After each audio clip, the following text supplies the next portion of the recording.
প্রিয় মুসলিম এবং অমুসলিম ভাই ও বোনেরা, আসসালামু আলাইকুম ওয়ারাহমতুল্লাহি ওবারাকাতুহু। আল্লাহ তাআলার দয়া, শান্তি ও রহমত আপনাদের সবার উপরে বর্ষিত হোক। আমাদের অনুষ্ঠানে স্বাগতম। Ramzan, a date with doctor Zakir. আমি আপনাদের হোস্ট ইউসুফ চেম্বার্স। আজকের অনুষ্ঠানে আমরা আলোচনা করব আর ইনশাআল্লাহ আপনাদের প্রশ্নের উত্তর দেব, কখন রোজা রাখা বাধ্যতামূলক আর অব্যাহতি আছে। ডক্টর জাকির, আসসালামু আলাইকুম ওরহমতুল্লাহি ওবারাকাতুহু। ওয়ালাইকুম আসসালাম রহমতুল্লাহ বারাকাতু।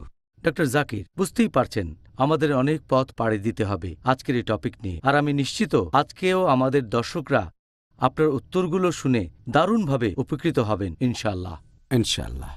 আজকের প্রথম প্রশ্ন, রোজা রাখা এটা কি সব মুসলিমদের জন্য বাধ্যতামূলক, নাকি আল্লাহ এখানে বিশেষ কিছু লোকের কথা বলেছেন যাদেরকে রোজা রাখতে হবে, বিশেষ করে রমজান মাসে? আলহামদুলিল্লাহ, ওয়াসসালাতু ওয়াসসালাম আলা রাসূলিল্লাহ ওয়া আলা আলিহি ওয়া সাহবিহি আজমাইন। কোনো লোকের জন্য রোজা রাখা বাধ্যতামূলক হতে গেলে অবশ্যই তাকে 5টা শর্ত পূরণ করতে হবে। 1 নম্বর হচ্ছে তাকে হতে হবে একজন মুসলিম। 2 নম্বর, সেই লোক হবে সুস্থ মস্তিষ্কের। 3 নম্বর, তাকে অবশ্যই সাবালক অথবা সাবালিকা হতে হবে, তার মানে তাকে প্রাপ্তবয়স্ক হতে হবে। 4 নম্বর, তাকে হতে হবে স্বাস্থ্যবান। 5 নম্বর, সেই লোক তখন কোথাও ভ্রমণ করবে না, সে একটা নির্দিষ্ট জায়গায় থাকবে। এছাড়া মহিলাদের রোজার ক্ষেত্রে অতিরিক্ত আরও 4টা শর্ত পূরণ করতে হবে। যদি সে হয় একজন মহিলা, যদি সে হয় নারী, তার ক্ষেত্রে রোজা বাধ্যতামূলক হতে গেলে অতিরিক্ত আরও 4টা শর্ত পূরণ করতে হবে। 1 নম্বর, সে সময় তার রজস্রাব হবে না। এছাড়াও এ সময় প্রসব পরবর্তীকালীন রক্তস্রাবও হবে না। বাচ্চাকে নিজে দুধ খাওয়াবে না অথবা গর্ভবতী থাকবে না। তাহলে মহিলাদের ক্ষেত্রে এই সময় 9টা শর্তের সবগুলো পূরণ হলে তখন তার জন্য রোজা বাধ্যতামূলক হবে। আর পুরুষদের ক্ষেত্রে প্রথম 5টা শর্ত পূরণ হলে রমজান মাসে রোজা রাখা তাদের জন্য বাধ্যতামূলক হয়ে যাবে। তাহলে আপনি যা বললেন সেটা থেকে আমি যেটা বুঝলাম তা হলো রোজা এটা শুধু মুসলিমদের জন্য বাধ্যতামূলক। কথাটা ঠিক? ঠিক বলেছেন, শুধুমাত্র মুসলিমদের জন্যই রোজা রাখাটা বাধ্যতামূলক। কোনো অমুসলিম বা অবিশ্বাসীদের জন্য রোজা রাখা বাধ্যতামূলক না। এর কারণ হচ্ছে আল্লাহ সুবহানাহু ওয়া তাআলা বলেছেন পবিত্র কোরআনে সূরা নূর অধ্যায় নম্বর 24 আয়াত নম্বর 39 যে একজন অবিশ্বাসীর কাজ, তার মানে যে অমুসলিম, একজন অবিশ্বাসীর কাজ হলো মরুভূমির মধ্যে মরীচিকার মতো। তৃষ্ণার্ত লোক মনে করে সেখানে পানি আছে, কিন্তু যখন পৌঁছায় তখন দেখে যে কোনো পানি নেই, কিন্তু সেখানে পাবে আল্লাহকে। তখন আল্লাহ তার কর্মফল পূর্ণমাত্রায় দেবেন এবং আল্লাহ তাআলা হিসাব গ্রহণে তৎপর। তার মানে পরকালের জীবনে অবিশ্বাসীরা তাদের কাজের ফল কোনো ভালো কিছু পাবে না এবং আল্লাহ হিসাব গ্রহণে তৎপর। তাহলে অবিশ্বাসীদের সব কাজগুলোই পরকালের জীবনে মূল্যহীন, কারণ প্রত্যেকটা কাজের শুরুতেই থাকতে হবে নিয়ত। আর এটা নিয়ে আলোচনা করেছি গতকাল যে কারো রোজা কবুল করার ক্ষেত্রে অন্যতম গুরুত্বপূর্ণ একটা শর্ত নিয়ত, তার মানে উদ্দেশ্য। আর উদ্দেশ্য হবে এই রোজাটা শুধুমাত্র আল্লাহ সুবহানাহু ওয়া তাআলার জন্য, অন্য কারো জন্য নয়। তাহলে একজন অমুসলিম, একজন অবিশ্বাসী যে আল্লাহ সুবহানাহু ওয়া তাআলাকে বিশ্বাস করে না, সে যে আল্লাহ সুবহানাহু ওয়া তাআলার জন্য নিয়ত করে রোজা রাখবে এমন প্রশ্ন আসবে না। এই কারণে অবিশ্বাসীদের জন্য রোজা রাখাটা বাধ্যতামূলক না। যদি সে নিয়ত ছাড়া রোজা রাখে তাহলে সেটা অযথা উপোস করাই হবে, কিন্তু ইবাদত হবে না। ইসলাম ধর্ম অনুযায়ী যে রোজাটা সেটা পালন করা হবে না। সেজন্য নিয়ত বা উদ্দেশ্য খুবই গুরুত্বপূর্ণ। এখন অবিশ্বাসীরা যদি কোনো ইবাদত করে, যদি ঈমান না আনে, যদি বিশ্বাস না করে যে আল্লাহ সুবহানাহু ওয়া তাআলা কেবলমাত্র একজন, যদি কালেমা না বলে লা ইলাহা ইল্লাল্লাহ মুহাম্মাদুর রাসূলুল্লাহ, আল্লাহ ব্যতীত কোনো উপাস্য নেই এবং নবী মুহাম্মদ সাল্লাল্লাহু আলাইহি সাল্লাম হলেন আল্লাহর রাসূল, তাহলে ইবাদতের সব কাজই পরকালের জন্য মূল্যহীন হবে। তবে যখনই একজন অবিশ্বাসী, যে লোক মুসলিম নয়, সে ইসলাম গ্রহণ করলে তার জন্য এটা বাধ্যতামূলক হবে। যদি ইসলাম গ্রহণ করে রমজান মাসের মাঝামাঝি, তাহলে তখন থেকেই শুরু করে রোজা রাখা তার জন্য বাধ্যতামূলক। তবে তার অতীত সেটা আল্লাহ হিসাব করবেন না। আল্লাহ সুবহানাহু ওয়া তাআলা বলেছেন পবিত্র কোরআনে সূরা আনফাল অধ্যায় নম্বর 8 আয়াত নম্বর 38 যে অবিশ্বাসীদের বলো, যদি তারা বিশ্বাস করা শুরু করে অতীত ক্ষমা করা হবে।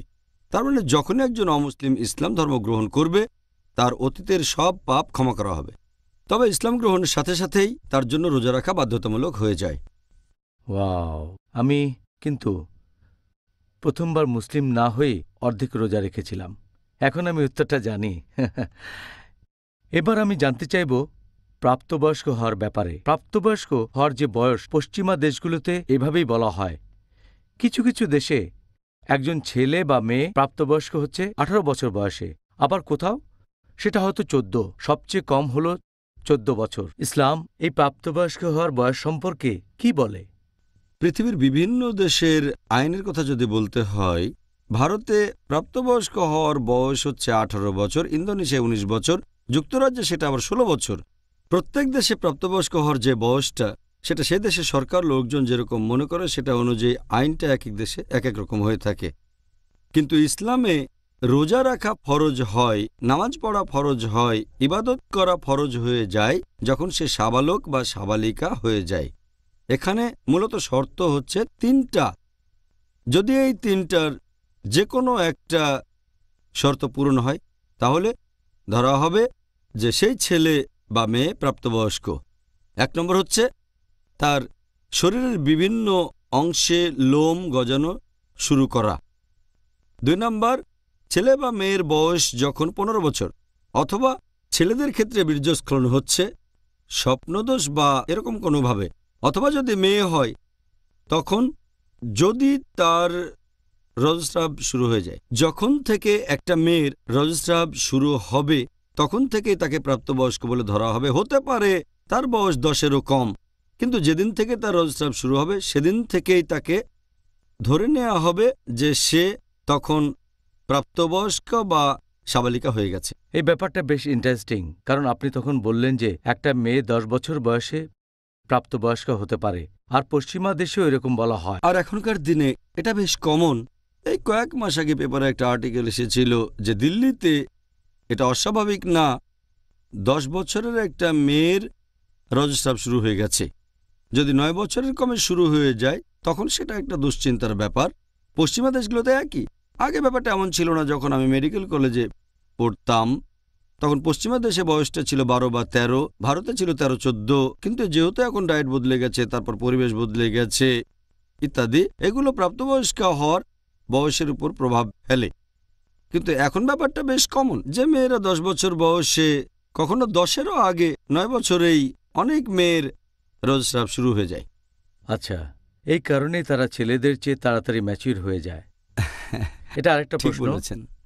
এখন ডক্টর জাকির, এবার তাদের কথা যাদের রোজা রাখা থেকে অব্যাহতি দেওয়া হয়েছে। কোন কোন ক্যাটাগরির লোককে এই পবিত্র রমজান মাসে রোজা রাখা থেকে অব্যাহতি দেওয়া হয়েছে সে সম্পর্কে আমাদের জন্য কিছু বলবেন?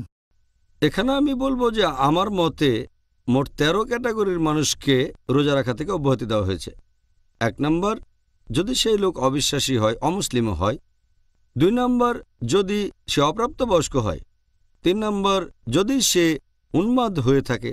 4 নম্বর, যদি মহিলা হয় আর তখন রজস্রাব হয়, সে রোজা রাখবে না। 5 নম্বর, যদি কোনো মহিলার প্রসব পরবর্তী রক্তস্রাব হয়ে থাকে।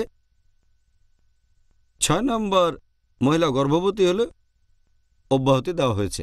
7 নম্বর, মহিলা বাচ্চাকে নিজের দুধ খাওয়ালে। 8 নম্বর, যদি কেউ রোগাক্রান্ত হয়, অসুস্থ থাকে, অব্যাহতি দেওয়া হয়েছে। 9 নম্বর, যদি সেই লোক বিকলাঙ্গ হয়। 10 নম্বর, যদি সেই লোক খুব বয়স্ক হয়ে থাকে, যদি খুব বৃদ্ধ হয়ে যায়। 11 নম্বর, যদি সে ভ্রমণ করে। 12 নম্বর, যদি সেই লোক জিহাদ করে বা লড়াইতে অংশগ্রহণ করে আল্লাহ তাআলার খাতিরে। আর 13 নম্বর, জোর করা হলে। যদি কারো উপর জোর করা হয় আর সে রোজা না রাখে, তাকে অব্যাহতি দেওয়া হয়েছে। এই হলো সংক্ষেপে 13 ক্যাটাগরির মানুষ যাদেরকে রোজা থেকে অব্যাহতি দেওয়া হয়েছে। সুন্দর। এবার প্রত্যেক ক্যাটাগরি নিয়ে একটু আলোচনা করব যাদের অব্যাহতি আছে। ডক্টর জাকির, রোজা থেকে যাদের অব্যাহতি দেওয়া হয়েছে তাদের সবাইকে এই রোজা কি পরে কোনো সময়ে রাখতে হবে? আমি যে 13টা ক্যাটাগরির কথা বলেছি, প্রথম 3টা ক্যাটাগরি তাদেরকে পরবর্তীতে রোজা রাখতে হবে না। তার মানে অমুসলিম, তারপর যে অপ্রাপ্তবয়স্ক, আর যে লোক মস্তিষ্ক বিকৃত। বাকি যে 10টা ক্যাটাগরি, 2টো ক্যাটাগরি, যে লোক অনেক দিন ধরে বিকলাঙ্গ এবং যে লোকের বয়স অনেক বেশি হয়ে গেছে, এই ক্যাটাগরির লোককেও পরে রোজা রাখতে হবে না। তবে তাদেরকে ফিদিয়া বা ক্ষতিপূরণ দিতে হবে, প্রত্যেক রোজার জন্য একজন গরিব লোককে খাওয়াতে হবে। এখন বাকি 8টা ক্যাটাগরির কথা যদি বলতে হয়, তারা তখন যে অবস্থায় ছিল সেটা যদি বদলে যায়, তাহলে তাদের মিস করা রোজাগুলো পরে রাখতে হবে। যেমন ধরেন এই 8 ক্যাটাগরির মধ্যে আছে রজস্রাব হওয়া মহিলা। যখনই রজস্রাব বন্ধ হয়ে যাবে তখনই তাকে এই রোজাগুলো রাখতে হবে, যত তাড়াতাড়ি সম্ভব, পরবর্তী রমজানের আগে। কোনো মহিলা যার প্রসব পরবর্তীকালীন রক্তস্রাব হচ্ছে, যখনই এটা বন্ধ হবে তাকে রোজা রাখতে হবে।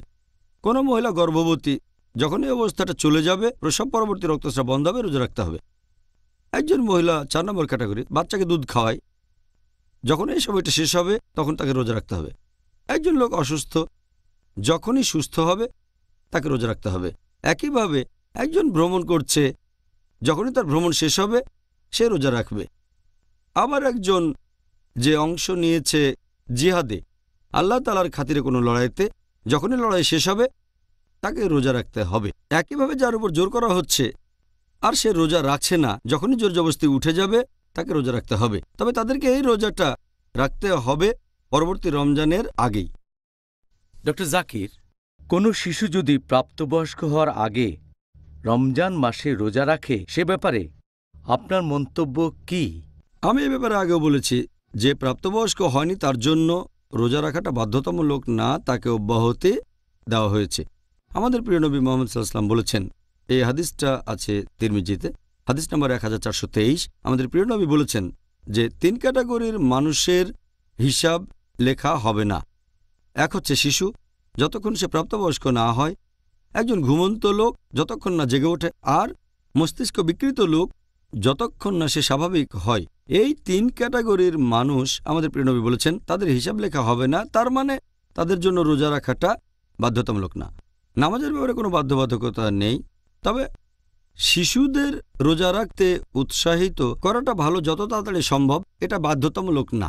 আরেকটা হাদিস যেটার উল্লেখ করা হয়েছে সহিহ বুখারীতে, খণ্ড নম্বর 3, বুক অব ফাস্টিং, হাদিস নাম্বার 1960। আমাদের প্রিয় নবী মুহাম্মদ সাল্লাল্লাহু আলাইহি ওয়াসাল্লাম তিনি আনসারদের উদ্দেশ্যে বলেছিলেন, নবীর পাঠানো দূত তাদের কাছে গিয়ে বলেছিল, যারা রোজা রাখছো তারা এটা চালিয়ে যাবে, আর যারা রাখছো না তারা রোজা রাখবে দিনের একেবারে শেষ পর্যন্ত। আর তারপরে লোকজন সাহাবেগণ বললেন, রোজা রেখেছি, আমাদের বাচ্চাদেরও রোজা রাখতে বলেছি, তাদেরকে মসজিদে নিয়ে গেছি, তারা কান্নাকাটি করলে উল দিয়ে বানানো খেলনা দিয়েছি, যাতে এটা নিয়ে ব্যস্ত থাকে যতক্ষণ না ইফতার হয়। তার মানে এভাবেই সাহাবীগণ তাদের বাচ্চাদের ছোটবেলাতেই রোজা রাখতে উৎসাহিত করেছিলেন, যদিও বাধ্যতামূলক ছিল না। এটা ভালো অভ্যাস। আমরা এখনকার দিনে দেখি যে অনেক বাবা মাই বাচ্চাদের রোজা রাখতে নিষেধ করে, যদিও সে বাচ্চা হয়তো উৎসাহ নিয়ে বলছে আমি রোজা রাখতে চাই। বাবা মা তখন বলে, এই বয়সে আবশ্যিক না, রোজা রেখো না।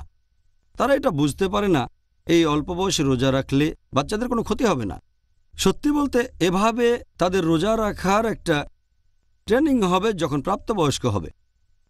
আল্লাহ পবিত্র কোরআনে বলেছেন, সূরা তাহরিম অধ্যায় নম্বর 66, আয়াত নম্বর 6, ইয়া আইয়ুহাল্লাযীনা আমানু, হে মুমিনগণ, নিজেদেরকে এবং পরিবারকে রক্ষা করো দোজখের আগুনের যন্ত্রণা থেকে, যার রসদ হবে মানুষ ও পাথর। আল্লাহ আমাদের বলেছেন শুধু নিজেদেরই রক্ষা করো না, বাচ্চাদেরও রক্ষা করো দোজখের আগুন থেকে, যার রসদ হবে মানুষ ও পাথর। তাহলে বাচ্চাদের অল্প বয়সে রোজা রাখতে উৎসাহিত করাটা ভালো কাজ। আর আমাদের স্কুলেও আমরা এই কাজ করে থাকি। ইসলামিক ইন্টারন্যাশনাল স্কুল স্টুডেন্টদের রোজা রাখতে উৎসাহিত করে অনেক কম বয়সে, এমনকি যখন জুনিয়র কেজিতে পড়ে অথবা সিনিয়র কেজিতে 4 থেকে 6 বছরে তাদের উৎসাহিত করি। আর এই বয়সটাতে তারা 4-5 বা 6 বছর, আমরা বলি তোমাদের মধ্যে যে সবচেয়ে বেশি রোজা রাখতে পারবে সে একটা গিফট পাবে, একটা পুরস্কার পাবে। এতে তারা উৎসাহিত হয়। আর যখন ক্লাস 1-এ ওঠে, তার মানে আনুমানিক 6 বছর বয়সে, আলহামদুলিল্লাহ বেশিরভাগ বাচ্চাই সারা মাস রোজা রাখে। যখন তারা পৌঁছায় ক্লাস 3-তে, তার মানে 7-8 বছর বয়স, প্রায় সবাই পুরো মাস ধরে রোজা রাখে, যদিও বাধ্যতামূলক না। তাই আলহামদুলিল্লাহ, যখন অন্য বাচ্চাদের রোজা থাকতে দেখে, চিন্তা করেন বেশিরভাগ বাবা মাই বলেন তোমাকে রোজা রাখতে হবে না, কিন্তু বাচ্চারা জোর করে আমরা রোজা রাখতে চাই, কারণ প্রতিযোগিতা হচ্ছে। তারা তাদের বন্ধুদের দেখছে সবাই রোজা রাখছে, তাই রোজা না থাকলে তাদের লজ্জা লাগে, যদিও তাদের ফরজ না। কিন্তু যে পরিবেশ তৈরি হয়েছে, তাদের বলি না যে রোজা রাখা ফরজ, তবে এই প্রতিযোগিতার পরিবেশটাই এমন যে অন্যকে ভালোবাসবো, ধর্মের প্রতি ভালোবাসা, আল্লাহ এবং রাসূলকে ভালোবাসা, এভাবে দেখলে আলহামদুলিল্লাহ। এটা আগেও বলেছি যে একটা হাদিস মুহাম্মদ সাল্লাল্লাহু আলাইহি ওয়াসাল্লাম বলেছেন, এটা আছে তিরমিজিতে, যে যখন বাচ্চার বয়স 7 বছর হবে তোমরা তাকে নামাজ পড়া শেখাবে, আর 10 বছর হলে তাদের উপর জোর করতে পারো। অনেক বিশেষজ্ঞ বলেন রোজার ক্ষেত্রেও এটা করা যায়। আরও আগে আমরা শুরু করেছি, তবে আমরা তাদের উপর জোর করি না, করি মমতা ভালোবাসা দিয়ে, বিভিন্ন পুরস্কার দিয়ে, আর আলহামদুলিল্লাহ এতে বাচ্চাদের উপর ভালো প্রভাব পড়ে। খুব সুন্দর বলেছেন। পরের প্রশ্ন, এটা খুব গুরুত্বপূর্ণ। একটা ক্যাটাগরি বললেন যারা মস্তিষ্ক বিকৃত, তারা অব্যাহতি পাবে, এর কারণটা কি? মস্তিষ্ক বিকৃতদের অব্যাহতি দেওয়া হয়েছে কারণ এই হাদিসটা আমি আগেও বলেছি, আমাদের প্রিয় নবী মুহাম্মদ সাল্লাল্লাহু আলাইহি ওয়াসাল্লাম বলেছেন, এই হাদিসটা আছে তিরমিজিতে, হাদিস নম্বর 1423, যে 3 ক্যাটাগরির মানুষদের হিসেব লেখা হবে না। একজন শিশু যতক্ষণ না প্রাপ্তবয়স্ক হচ্ছে, ঘুমন্ত লোক যতক্ষণ না জেগে ওঠে, আর মস্তিষ্ক বিকৃত লোক যতক্ষণ না সুস্থ স্বাভাবিক হচ্ছে, এদেরকে অব্যাহতি দেওয়া হয়েছে, তাদের রোজা রাখতে হবে না।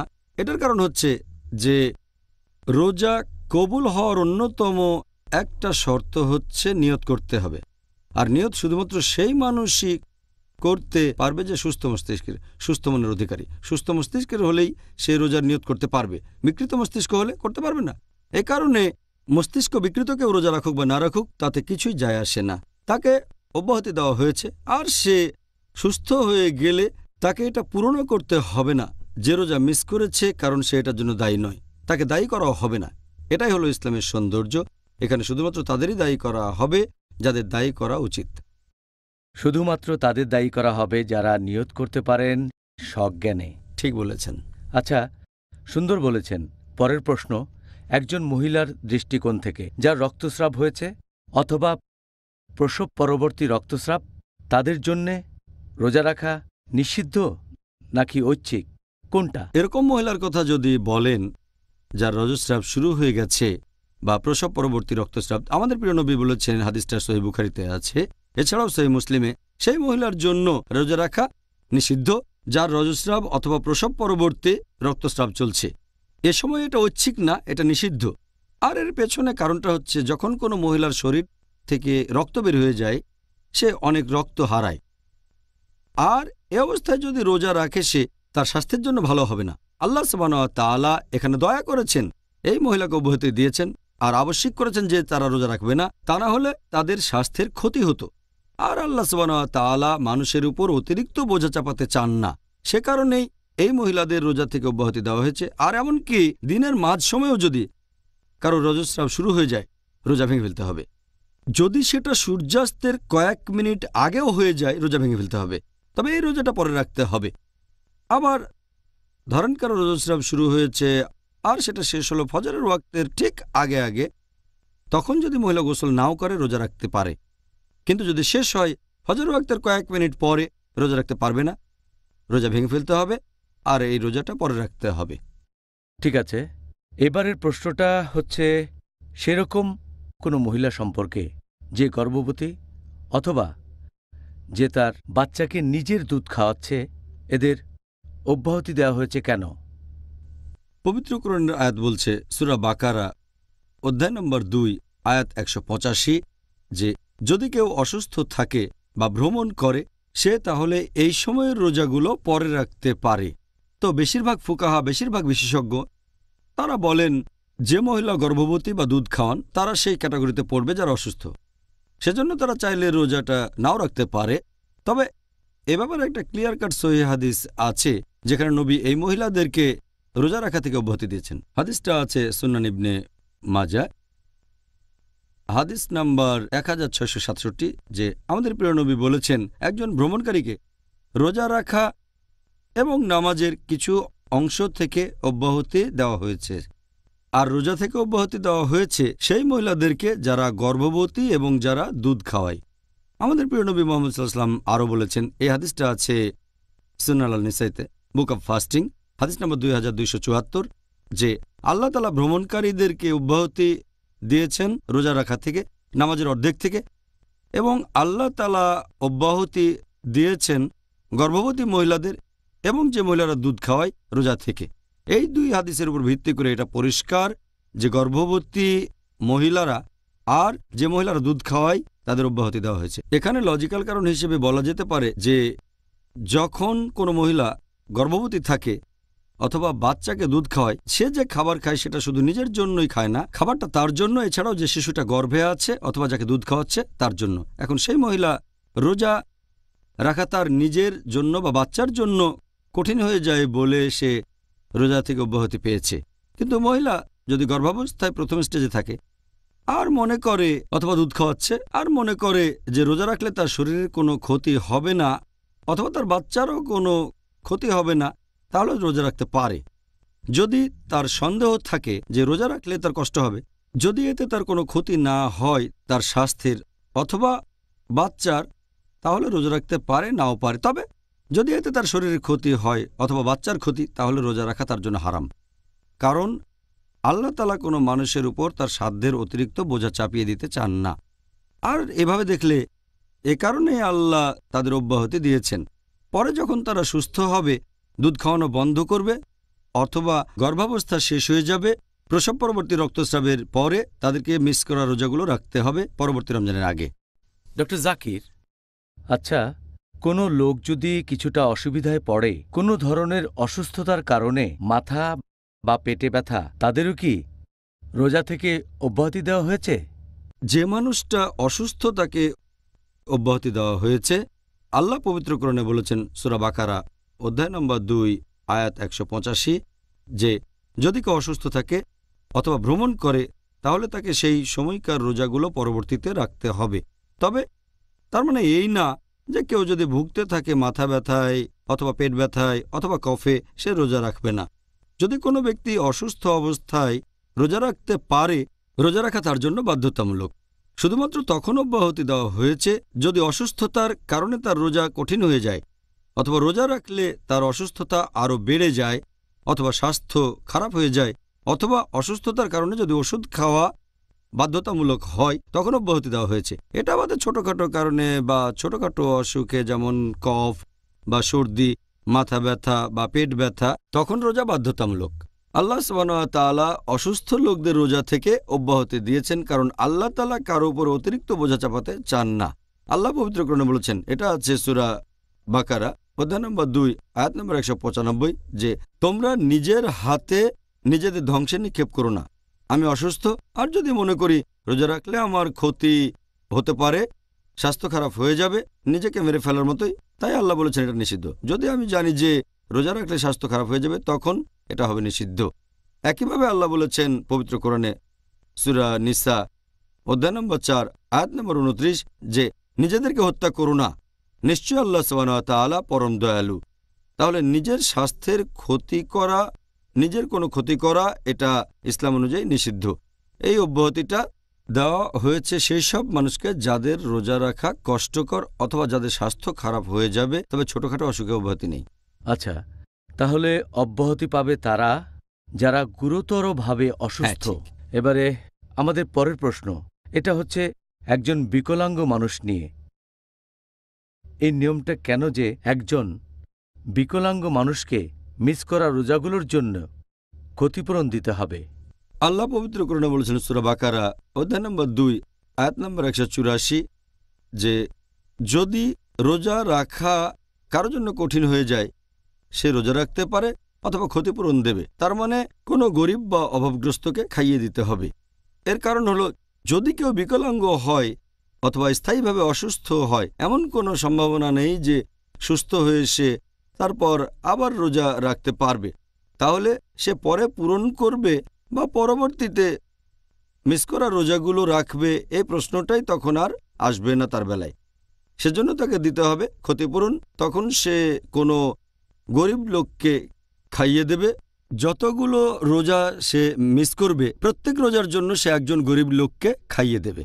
ডক্টর জাকির, এবারের প্রশ্ন, কোন ধরনের বৃদ্ধ লোকদের রোজা থেকে অব্যাহতি দেওয়া হয়েছে? আল্লাহ পবিত্র কোরআনে বলেছেন সূরা বাকারা অধ্যায় নম্বর 2 আয়াত নম্বর 184 যে যদি রোজা রাখা কারোর জন্য কঠিন হয়ে যায় সে রোজা রাখতে পারে অথবা ক্ষতিপূরণ দেবে, মানে গরিব লোককে খাইয়ে দেবে। যেসব বৃদ্ধ লোকদের রোজা থেকে অব্যাহতি দেওয়া হয়েছে তারা হচ্ছেন সেই লোক যাদের শরীর যদি রোজা রাখেন তাহলে খারাপ হয়ে যেতে পারে। যে লোকের বয়স অনেক বেশি হয়ে গেছে, এখানে বয়সটা নির্দিষ্ট কিছু না যে 60, 70 বা 80, 90, দেখতে হবে শারীরিক অবস্থা। বয়স হয়ে যাওয়ার কারণে যদি শারীরিক অবস্থা খারাপ থাকে তাহলে রোজা রাখা কঠিন হয়ে যায়, তখন রোজা রাখার পরিবর্তে গরিব লোককে খাইয়ে দিতে হবে। আর একটা হাদিস আমাদের প্রিয় নবী মুহাম্মদ সাল্লাল্লাহু আলাইহি ওয়াসাল্লামের সহিহ বুখারী খণ্ড নম্বর 6 হাদিস নাম্বার 4505 আমাদের প্রিয় নবী বলেছেন যে বয়স্ক পুরুষ এবং মহিলাদের রোজা রাখতে হবে না, তবে তারা প্রত্যেক রোজার জন্য একজন করে অভাবগ্রস্ত লোককে খাইয়ে দেবেন। এছাড়াও এরকম আরও হাদিস আছে, যেমন ধরেন সুনান আল দারাকুতনি হাদিস নাম্বার 208 বলা হয়েছে যদি কোনো লোক যাকে ক্ষতিপূরণ দিতে হবে সে কোনো গরিব লোককে খাইয়ে দেবে 1 মুদ গম। 1 মুদ মানে হচ্ছে 2 হাতের মুঠোয় যে পরিমাণ গম ধরে এই পরিমাণে খাওয়ানো উচিত। আরও একটা হাদিস বলা হয়েছে আল দারাকুতনি 270 নম্বর হাদিস যে আনাস রাদিয়াল্লাহু আনহু তিনি যখন খুব বৃদ্ধ হয়ে গেলেন, রোজা রাখতে পারলেন না, তাই মাসের শেষের দিকে 30 জন গরিব লোককে ডেকে খেতে দিলেন, রুটি আর তার সাথে অন্যান্য খাবার, পুরো খাবার 30 জন লোককে। তার মানে যতগুলো রোজা মিস করবেন প্রত্যেকটার জন্য একজন গরিবকে খাওয়াতে হবে। এবার আপনার প্রশ্নটাতে আসি, যদি সেই বয়স্ক মানুষ হয়, মানসিকভাবে সুস্থ কিন্তু স্বাস্থ্যবান না, সেরকম ক্ষেত্রে গরিব লোককে খাইয়ে দেবে বা ক্ষতিপূরণ দেবে। আবার কোনো বয়স্ক লোক যদি মানসিক বিকারগ্রস্ত হয়ে থাকে, মানসিকভাবে সুস্থ না থাকে, তাহলে তাকে রোজা রাখতে হবে না, অব্যাহতি দেওয়া হয়েছে। গরিব মানুষকে খাইয়ে তার ক্ষতিপূরণও দিতে হবে না, কারণ সে তখন শিশুর মতো। আমাদের নবী বলেছেন, কথাটা আমি আগেও বলেছি, যে 3 ক্যাটাগরির মানুষের হিসেব লেখা হবে না। যে এখনো শিশু, প্রাপ্তবয়স্ক হয়নি, এই অসুস্থ বৃদ্ধ শিশুদের মতোই, অথবা তারা মানসিক বিকারগ্রস্ত লোকের মতো, বার্ধক্যজনিত কারণে মানসিক জড়তায় ভুগছে, বয়স হয়ে গেলে মানসিক সুস্থতা আগের মতো থাকে না, তাদের রোজা রাখতে হবে না, অথবা রোজা মিস করার জন্য খাওয়াতেও হবে না, কাউকে কোনো ক্ষতিপূরণ দিতে হবে না। আচ্ছা, তাহলে এ ব্যাপারে উত্তরটা জানলাম। এখন যদি কেউ ভ্রমণ করে তখন তার জন্যে রোজা রাখাটা কি নিষিদ্ধ নাকি ঐচ্ছিক? আল্লাহ পবিত্র কোরআনে বলেছেন সূরা বাকারা অধ্যায় নম্বর 2 আয়াত নম্বর 185 যে যদি তুমি অসুস্থ হও বা কোথাও ভ্রমণ করো, চাইলে সে সময় তোমরা তোমাদের রোজাগুলো রাখতে পারো। এখানে কিছুটা অব্যাহতি দেওয়া হয়েছে, তার মানে চাইলে তখন রোজা রাখতে পারেন, অথবা তখন না চাইলে রাখবেন না, কিন্তু পরবর্তীতে রোজাগুলো রাখতে হবেই। আল্লাহ সুবহানাহু ওয়া তাআলা এখানে একজন ভ্রমণকারীকে, হোক পুরুষ বা মহিলা, তাকে অসুস্থ ক্যাটাগরিতে ফেলা হয়েছে, কারণ আমাদের প্রিয় নবী মুহাম্মদ সাল্লাল্লাহু আলাইহি ওয়াসাল্লাম বলেছেন, এটা আছে সহিহ বুখারীতে খণ্ড নম্বর 3 হাদিস নম্বর 1804, আমাদের প্রিয় নবী বলেছেন যে ভ্রমণ করা হচ্ছে একটা শাস্তি। কেউ যখন ভ্রমণে যায় সেটা শাস্তির মতো, তার মানে কাজটা কঠিন, তাকে অনেক কষ্ট করতে হবে। আর এটার উল্লেখ আছে সহিহ বুখারীতে খণ্ড নম্বর 3 বুক অব ফাস্টিং হাদিস নাম্বার 1943। একজন সাহাবা ছিলেন হামজা রাদিয়াল্লাহু আনহু, তিনি ভ্রমণের সময় রোজা রাখতেন। নবীকে জিজ্ঞেস করলেন যে ভ্রমণের সময় রোজা রাখবো নাকি রাখবো না। তখন নবী বললেন, যদি তুমি চাও তাহলে রাখতে পারো, আর যদি না চাও তাহলে রাখবে না। তার মানে ব্যাপারটা হচ্ছে কেউ রোজা রাখতে চাইলে রাখতে পারে, যদি না রাখতে চায় তাহলে রাখবে না। যেমন ধরেন একজন লোক ভ্রমণ করায় অভ্যস্ত, ভ্রমণে তার তেমন কষ্ট হয় না, যদি সে রোজা রাখতে চায় কোনো সমস্যা নেই, তার জন্য ভালো। আবার কারো হয়তো ভ্রমণে কষ্ট হয় আর সে রোজা রাখতে চায় না, তাহলে রাখবে না। এটা আমরা হযরত আনাস রাদিয়াল্লাহু আনহুর সেই হাদিস থেকে জানতে পারি। তিনি বলেছেন, এটা আছে সহিহ বুখারীতে খণ্ড নম্বর 3 হাদিস নাম্বার 1947, যে হযরত আনাস রাদিয়াল্লাহু আনহু তিনি বলেছেন, যখন আমরা নবীর সাথে ভ্রমণ করতাম সাহাবীগণের কেউ কেউ রোজা রাখতেন, অনেকে রোজা রাখতেন না। তবে যারা রোজা রাখতেন তারা তাদের সমালোচনা করতেন না যারা রোজা রাখেননি, আর যারা রোজা রাখেননি তারা রোজদারদের কোনো সমালোচনা করতেন না। তাহলে এখানে ব্যাপারটা ঐচ্ছিক, কষ্ট সহ্য করে রাখতে চাইলে রাখতে পারে, আর তখন না রাখতে চাইলে সেটা পরে করতে হবে। তাহলে আমরা বুঝতে পারছি যে এটা হলো ঐচ্ছিক। ঠিক বলেছেন। এখন কেউ যদি ভ্রমণ করা অবস্থায় রোজা রাখে তাহলে কি সে আল্লাহর কাছ থেকে বেশি পুরস্কার পাবে? আল্লাহ তাআলা এর আগের আয়াতে বলেছেন, সূরা বাকারা অধ্যায় নম্বর 2 আয়াত নম্বর 184, যে কেউ অসুস্থ অথবা ভ্রমণ করলে সেই রোজাগুলো পরে রাখতে পারে, অথবা যার জন্য রোজা রাখাটা কষ্টকর সে রোজা রাখতে পারে, অথবা ক্ষতিপূরণ দিতে পারে, গরিব লোককে খাইয়ে দেবে। তবে তাদের জানিয়ে দাও রোজা রাখাটাই উত্তম। এতে প্রমাণ হয় রোজা রাখাটাই বেশি উত্তম। তবে তারা চাইলে অব্যাহতি আছে, এতে গুনাহ হবে না, রোজাগুলো পরে রাখতে পারবে, কিন্তু রোজা রাখাটা ভালো। এরকম অনেক সহিহ হাদিস আছে। আমাদের নবী মুহাম্মদ সাল্লাল্লাহু আলাইহি ওয়াসাল্লামের একটা সহিহ হাদিস, এটার উল্লেখ আছে সহিহ মুসলিমে, খণ্ড নম্বর 2 বুক অব ফাস্টিং, হাদিস নাম্বার 2492, যে একবার সাহাবীগণ নবীর সাথে ভ্রমণ করছিলেন। যেহেতু খুব গরম পড়েছিল, কেউ রোজা রাখেনি, শুধু রোজা ছিলেন আমাদের নবী আর একজন সাহাবা আব্দুল্লাহ বিন আবি রাওয়া। এরকম আরও বেশ কয়েকটা হাদিস আছে সহিহ মুসলিমে, খণ্ড নম্বর 2 বুক অব ফাস্টিং, হাদিস নম্বর 2472 এবং 2473, যে সাহাবীগণ নবীর সাথে ভ্রমণ করছেন। কিছু সাহাবী রোজা রেখেছেন, আবার অনেকে রাখেননি। নবী যখন জানতে পারলেন সাহাবীগণের পক্ষে রোজা রাখাটা কঠিন হয়ে যাচ্ছে, তিনি রোজা তখন ভেঙে ফেললেন। আরও একটা হাদিস সহিহ মুসলিম, খণ্ড নম্বর 2 বুক অব ফাস্টিং, হাদিস নাম্বার 2472, একবার আমাদের নবী, সেটা ছিল মক্কা বিজয়ের বছর, সাহাবীগণের সাথে এক জায়গায় গেলেন। তিনি বুঝতে পারলেন যেসব সাহাবী রোজা রেখেছিলেন তাদের জন্য রোজা রাখাটা কষ্টকর হয়ে যাচ্ছে। তখন আমাদের নবী আসরের নামাজের সময় এক পাত্র পানি নিয়ে পান করলেন এবং রোজা ভেঙে ফেললেন। এতে করে আমাদের জন্য সহজ হয়ে গেল। এই হাদিস থেকে আমরা জানতে পারলাম যে নবী রোজা রাখতে চেয়েছিলেন, যদি তখন কঠিন না হতো তিনি রোজা ভেঙেছেন। কেন? কারণ সাহাবীগণের জন্য রোজা রাখা কষ্টকর হয়ে যাচ্ছিল। আমাদের নবী তার সাহাবীগণকে কোনো সংকটের ভিতরে ফেলতে চাননি, সেজন্য রোজা ভেঙেছেন। তবে এখান থেকে আমরা জানতে পারি রোজা রাখা ভালো যদি রাখতে পারেন, যদি না পারেন কোনো সমস্যা নেই, আপনি এই রোজাগুলো পরে রাখতে পারেন। এছাড়াও আমরা জানতে পারি যে রোজা রাখাটাই বেশি ভালো। কেন? কারণ যদি কেউ পরে রোজা রাখতে চায়, যে ভ্রমণ করছে, আল্লাহ না করুক যদি সে ভ্রমণ করতে গিয়ে কোনো কারণে মারা যায়, তাহলে তার এই কাজটা অসম্পূর্ণ থেকে যাবে, যে কাজটা ফরজ। তাই ভ্রমণ করার সময় যদি কেউ রোজা রাখতে পারে তাহলে তার জন্য রোজাই বেশি ভালো। আর এছাড়াও যখন ভ্রমণ করবেন এই পবিত্র রমজান মাসে, দেখবেন আশেপাশের লোকজনও রোজা রেখেছেন। এভাবে দেখলে ব্যাপারটা বেশ সোজা। যখন বাড়ি ফিরে আসবেন রমজান মাস শেষ হয়ে গেলে, যদি একা রোজা রাখতে চান আর অন্য কেউ না রাখে, তখন এটা বেশ কঠিন কঠিন লাগে। তাহলে এটা একটা অন্যতম কারণ যে ভ্রমণ করার সময় যদি কষ্ট সহ্য করে রোজা রাখতে পারেন তাহলে ভালো, সওয়াবও পাবেন বেশি। অসাধারণ। ডক্টর জাকির, যে লোক জিহাদ করছে তাকে রোজা থেকে অব্যাহতি দেওয়া হয়েছে কেন? যখন কোনো লোক জিহাদে অংশগ্রহণ করছে, রোজা রাখলে তো সে দুর্বল হয়ে পড়বে, সে তখন ভালোভাবে যুদ্ধ করতে পারবে না, যেটা সে করছে আল্লাহ সুবহানাহু ওয়া তাআলার খাতিরে। এজন্য আমাদের প্রিয় নবী বলেছেন, এটা আছে সহিহ মুসলিমে, খণ্ড নম্বর 2 অধ্যায় নম্বর 420 বুক অব ফাস্টিং, হাদিস নম্বর 2486, যে একবার নবী মুহাম্মদ সাল্লাল্লাহু আলাইহি ওয়াসাল্লাম জিহাদের জন্য রওনা হচ্ছেন। তখন সাহাবীগণকে বললেন, শত্রুর মুখোমুখি হতে যাচ্ছি, রোজা না রাখলে শরীরে শক্তি পাবো, রোজা ভেঙে ফেলো। এই কথা শোনার পর কিছু সাহাবী তখনই তাদের রোজা ভেঙে ফেললেন, আবার অনেকে তারপর রোজা রাখলেন। এরপরে যখন থামলেন তখন নবী বললেন, রোজা রাখলে তোমরা দুর্বল হয়ে পড়বে, রোজা না রাখলে শরীরে শক্তি পাবে, তাই রোজা ভেঙে ফেলো। আমি আদেশ দিচ্ছি, রোজা ভেঙে ফেলো। তখন সবাই রোজা ভেঙে ফেললেন। রোজা না রাখলে শরীরে বল ফিরে পাবো, আর আমরা আল্লাহ তাআলার খাতিরে লড়াই করতে পারবো আরও ভালোভাবে। তাহলে জেতার সম্ভাবনা বেশি থাকবে ইনশাআল্লাহ। আচ্ছা, সুন্দর বলেছেন ডক্টর জাকির।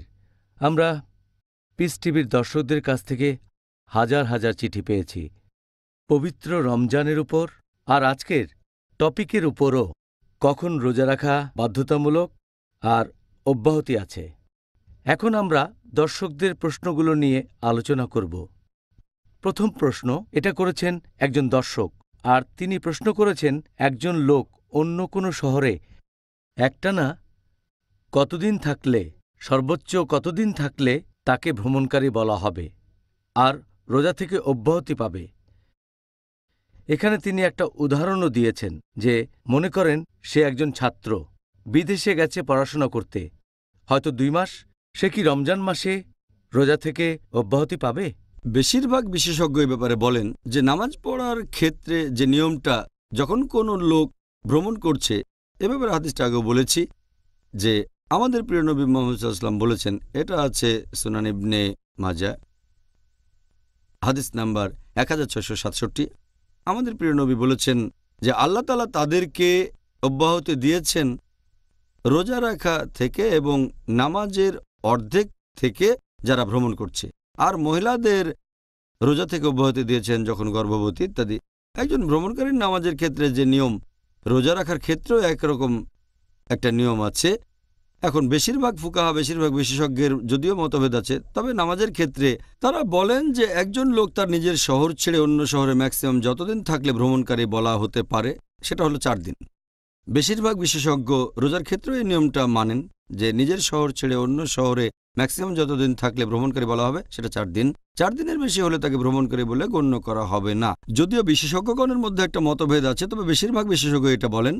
এরপর প্রশ্নটা দ্বিতীয় অংশে আসি, যে যদি কেউ পড়াশোনা করার জন্য দেশের বাইরে যায় আর সেখানে 2 বা 3 বা 4 মাস বা 5 মাস থাকে, তাকে কি ভ্রমণকারী বলে ধরা হবে? না। এই পরিস্থিতিতে সে আছে অনেক দিন ধরে, কয়েক মাস ধরে। এখানে যদি রোজার কথা বলতে হয়, তাকে রোজা রাখতে হবে। রমজান মাসে রোজা রাখা তাদের জন্য বাধ্যতামূলক।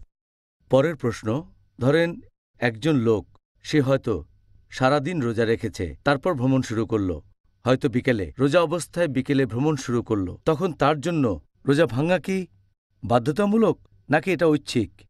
এখানে তার জন্যে কোনটা করা ভালো হবে? যদি কেউ তার ভ্রমণ শুরু করে দুপুরে অথবা বিকেলে, অথবা বিকেল পর্যন্ত যদি সে তার নিজের শহরে থাকে, তাহলে রোজা রাখাটা তার জন্য ফরজ। সেই সময়টা ভ্রমণকারীকে শুধু তখনই রোজা ভাঙার অনুমতি দেওয়া হয়েছে যখন নিজের শহর ছেড়ে সে চলে যাবে।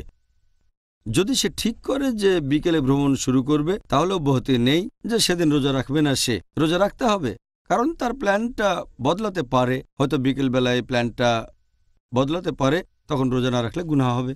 তাহলে একজন ভ্রমণকারী শুধু তখনই রোজা ভাঙতে পারবে যখন শহরের বাইরে যাচ্ছে। শহর ছেড়ে না গেলে ভাঙতে পারবে না। যদি শহরের বাইরে চলে যায় বিকেলবেলায়, তখন ভাঙার অনুমতি আছে। এমন না যে এটা ভাঙতেই হবে। কষ্ট না হলে সে রোজা রাখতে পারে, কমপ্লিট করতে পারে। এটা ঐচ্ছিক। আচ্ছা, সুন্দর বলেছেন। এবারের প্রশ্ন এটা করেছেন একজন পাইলট, আর তিনি প্রায় সবসময়ই ভ্রমণের উপরেই থাকেন। প্রত্যেক দিন প্লেনে করে ভ্রমণ করছেন, অনেক লম্বা পথ। তার প্রশ্নটা হলো যে তিনি কি সবগুলো রোজা থেকে অব্যাহতি পাবেন? যদি কারো পেশাটা এরকম হয় যে সে পাইলট অথবা সে একজন নাবিক, তাকে ভ্রমণ করতে হয়, নিজের শহর ছেড়ে অন্য জায়গায় যেতে হয়, তাকে ভ্রমণকারী বলে ধরা হবে। সে রোজায় অব্যাহতি পাবে, তবে তাকে এই রোজাগুলো রাখতে হবে পরবর্তী রমজান মাসের আগেই। যদি সে অনেক বেশি ভ্রমণ করে, তাহলে রোজা রাখতে হবে ছুটির দিনে, যে ছুটির দিনগুলো পাবে। আর যখন নিজের শহরে থাকবে, তাহলে তখন রোজা রাখতে না চাইলে অব্যাহতি আছে, তাকে ভ্রমণকারী বলে ধরা হবে। তবে সে রোজাগুলো রাখবে যত তাড়াতাড়ি সম্ভব পরবর্তী রমজান মাসের আগেই। যদি না সে অনেক লম্বা কোনো ফ্লাইটে থাকে, হয়তো ইন্ডিয়া থেকে নিউ ইয়র্ক, সময় লাগে 12 ঘন্টারও বেশি, কিন্তু যদি সে ছোট ফ্লাইটে থাকে, আমার মনে হয় না সেখানে সমস্যা আছে। আচ্ছা, এবারে পরের প্রশ্ন, ধরেন একজন লোক, সে সৌদি আরবে কাজ করে, অথবা হয়তো সে সৌদি আরবে বসবাস করে, আর গত রমজান মাসে সে রোজা রাখা শুরু করেছে সৌদি আরবে। গত বছর সৌদি আরবে রোজা শুরু হয়েছে 2 দিন আগে, ভারতের চাইতে। লোকটার নিজের দেশ ভারত, সে নিজের দেশে আসলো, আর যখন এসে পৌঁছালো, সে অলরেডি সৌদি আরবে 2 দিন রোজা রেখেছে।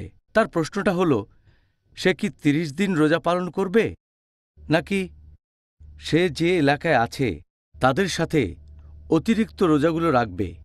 এখন সে কি ভারতের সময়টা ধরবে নাকি সৌদি আরবের সময়টা ধরবে তার রোজাগুলো পূরণ করার জন্য? আমাদের নবী মোহাম্মদ সাল্লাল্লাহু আলাইহি সাল্লামের হাদিস অনুযায়ী, এই সহিহ হাদিসটার উল্লেখ আছে তিরমিজিতে, বুক অব ফাস্টিং, হাদিস নাম্বার 697। আশেপাশের লোকজনের সাথে তোমরা তোমাদের রোজা রাখা শুরু করো। যদি কোনো দেশে থাকেন বা কোনো জায়গায়, সেখানে লোকজনের সাথে আপনি রোজা রাখা শুরু করবেন। আর আশেপাশের লোকজন যখন রোজা ভাঙবে তখন তুমিও ভেঙে ফেলবে।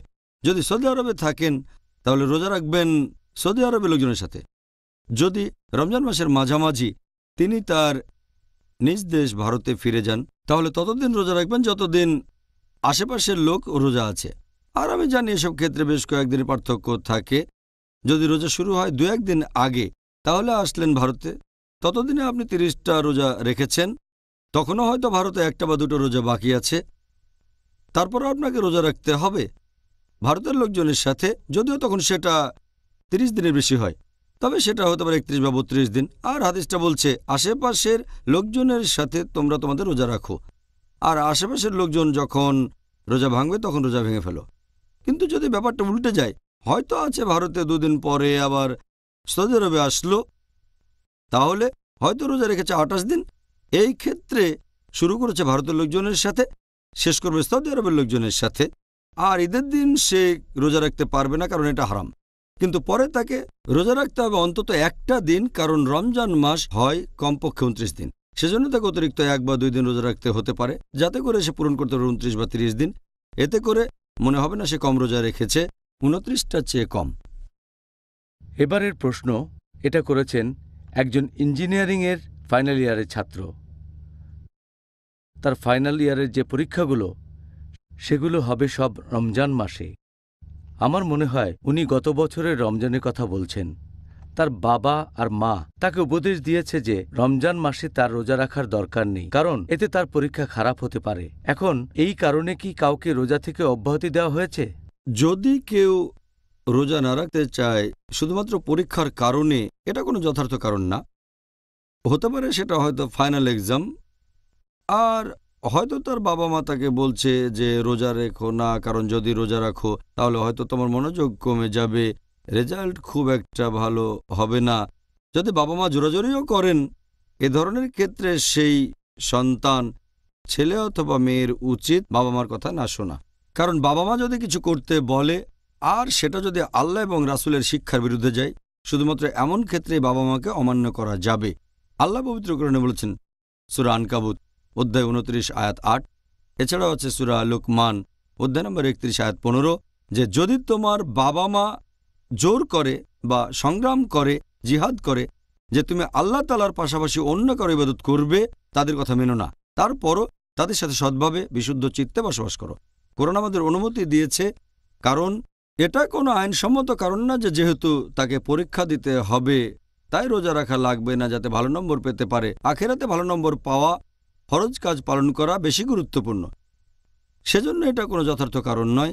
পরীক্ষা থাকলেও রোজা রাখতে হবে, আর ইনশাল্লাহ আল্লাহ তাকে সাহায্য করবেন। সে হয়তো পরীক্ষায় ভালো নম্বর পাবে। অন্য কারো সাহায্যের চেয়ে আল্লাহর সাহায্য বেশি গুরুত্বপূর্ণ। আল্লাহ পবিত্র কোরআনে বলেছেন সূরা আল ইমরান অধ্যায় নম্বর 3 আয়াত নম্বর 160, আল্লাহ সাহায্য করলে কেউ তোমাদের সাথে জিততে পারবে না, আল্লাহ সাহায্য না করলে এমন কে আছে যে তোমাদের সাহায্য করবে। তাই মুমিনগণ আল্লাহ তাআলার উপরই নির্ভর করুক। আর আমার উপদেশ হচ্ছে, সামনে পরীক্ষা থাকলেও রোজা রাখবেন, ইনশাল্লাহ মনোযোগ আরও বাড়বে, পরীক্ষায় ভালো নম্বর পাবেন ইনশাল্লাহ। আল্লাহর উপর আরও বেশি ভরসা করবেন, এটাই হলো উত্তর। সুন্দর। পরের প্রশ্ন এটাও ভ্রমণ সম্পর্কে। ভ্রমণকারীর রোজা মিনিমাম কতখানি দূরত্ব অতিক্রম করলে ভ্রমণকারী রোজা থেকে অব্যাহতি পাবেন? এর উত্তরও হবে নামাজের সেই উত্তরের মতো। কত দূরে গেলে তাকে ভ্রমণকারী বলা যেতে পারে, যাতে করে কাসার করতে পারে, অর্থাৎ নামাজ ছোট করবে। রোজার ক্ষেত্রেও একই নিয়ম, যদিও এই ব্যাপারে মতভেদ আছে, তবে বেশিরভাগ বিশেষজ্ঞ বলেন এটা হচ্ছে 16 ফারসাক। 1 ফারসাক মানে 3 মাইল। তার মানে যদি কেউ 48 মাইলের বেশি ভ্রমণ করে অথবা ভ্রমণ করে 80 কিলোমিটারের বেশি, তাকে ভ্রমণকারী বলে ধরা হবে। তবে কিছু বিশেষজ্ঞ বলেন এটা হচ্ছে 83 বা 84 কিলোমিটার। তাই অনেকে বলে কেউ 80 বা 84 কিলোমিটারের বেশি পথ গেলে তাকে ভ্রমণকারী বলে ধরা হবে। তবে মূল ব্যাপারটা হচ্ছে সে তখন তার নিজের শহরে থাকবে না। কিছু শহর আছে যেগুলো অনেক বড়, শহরের এক মাথা থেকে আরেক মাথায় হয়তো 84 কিলোমিটারের বেশি হবে। এরকম হলেও ভ্রমণকারী বলে ধরা হবে না, সে থাকবে অন্য কোনো শহরে। তাহলে ডক্টর জাকির, আমরা আজকের অনুষ্ঠানের শেষ পর্যায়ে চলে এসেছি, আর আলহামদুলিল্লাহ আমরা আজকে বেশ কিছু দর্শকের প্রশ্নের উত্তর দিতে পেরেছি। আপনি আজকে খুব সুন্দরভাবে আর সঠিকভাবে এই উত্তরগুলো আমাদের সামনে তুলে ধরেছেন, আলহামদুলিল্লাহ। ভাই ও বোনেরা, আশা করি আজকের টপিকের উপর ডক্টর জাকিরের বলা উত্তরগুলো শুনে আপনারা দারুণভাবে উপকৃত হয়েছেন। আর আগামীকাল আপনাদের সাথে আবারও দেখা হবে একই সময়ে। সেদিন আমাদের আলোচনার টপিক হবে যেসব কাজ করলে রোজা ভেঙে যায়, বা রোজা অবস্থায় যেসব কাজ করা আমাদের নিষিদ্ধ। দেখা হবে আগামীকাল। আসসালামু আলাইকুম ওয়া রাহমাতুল্লাহি ওয়া বারাকাতুহু।